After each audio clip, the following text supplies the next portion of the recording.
Baik, assalamualaikum warahmatullahi wabarakatuh. Kami dari kelompok 8 ya? Kelompok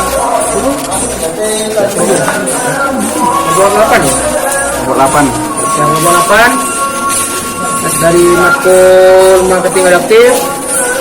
Saya sendiri yang beranggotakan kelompok. Saya sendiri Amartyandi Pratama, NIM 1910411017. Saya Rahmat Rani Ramadhani, NIM 1910110411262. Perkenalkan, nama saya Agung Yudha Nabi Hadi, NIM 1910411021. Kali ini kita akan mewawancarai di kedai No ya, Jalan Semeru. di Jalan Semeru. Baik, untuk pertama kali saya ucapkan terima kasih sama Om siapa? Om Makdok telah mengizinkan kami untuk mewawancarai di kafenya.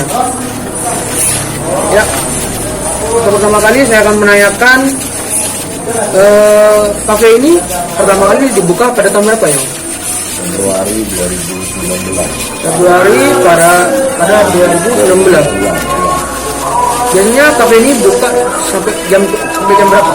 Kalau dulu itu kita hari Senin sampai itu buka mulai sore. 11 sore tutup sampai malam, biasanya sampai jam 12. Sore sampai Sabtu Minggu mulai siang, mulai jam 12. Kemudian kita sempat itu di akhir tahun 2019 sampai sampai akhir 2012 sebelum pandemi itu buka siang jam 10 sampai malam. Karena pandemi ini akhirnya ya balik lagi buka mulai sore Sampai malam jam 1 ya? jam 1. Untuk karyawan di sini ada berapa orang? Dulu kita sebenarnya tim itu ada 3 shift. Ada 6 orang. Satu shift itu 2 orang. Ada 4. Kemudian sekarang tinggal 2. Tim itu dibagi dalam seminggu itu, jadi ya 2-2. Sekarang tinggal 4 orang. Ya. Mengapa memilih bisnis buka kedai Daripada yang lain itu ya apa misalnya? Apa memilih kedai? Ya awalnya satu karena saya senang ngopi ya. Yang kedua juga karena kalau dari sisi dari situasi ya di sekitar jalan ini banyak mahasiswa. kemudian kalau semuanya tidak kos-kosan juga enggak ada juga. Sehingga kita memilih sudah kita bikin kedai kopi. Nah, untuk produk sendiri di sini apa hanya sedia kopi atau bagaimana? Ya kopi, es, minuman rempah, ya cemilan itu, kentang, brokoli. Makanan beratnya cuma mie sama depan. Untuk masalah harga, di sini termasuk gimana ya? Untuk profit atau gimana? Harga ya itu dari awal kita memang menyesuaikan dengan budget mahasiswa lah, karena yang terbanyak konsumen itu kan mahasiswa, para mahasiswa.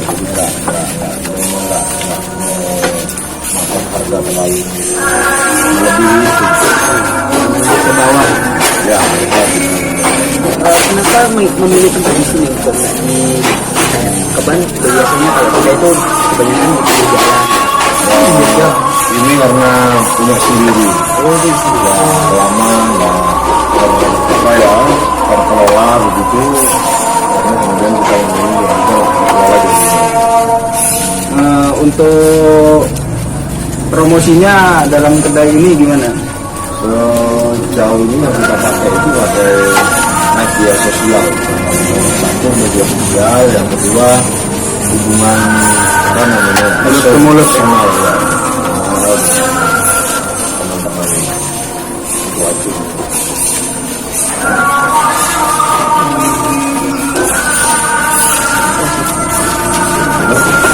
Untuk prosesnya ya, dalam melayani pembeli, bagaimana ya customer, bagaimana di kafe ini?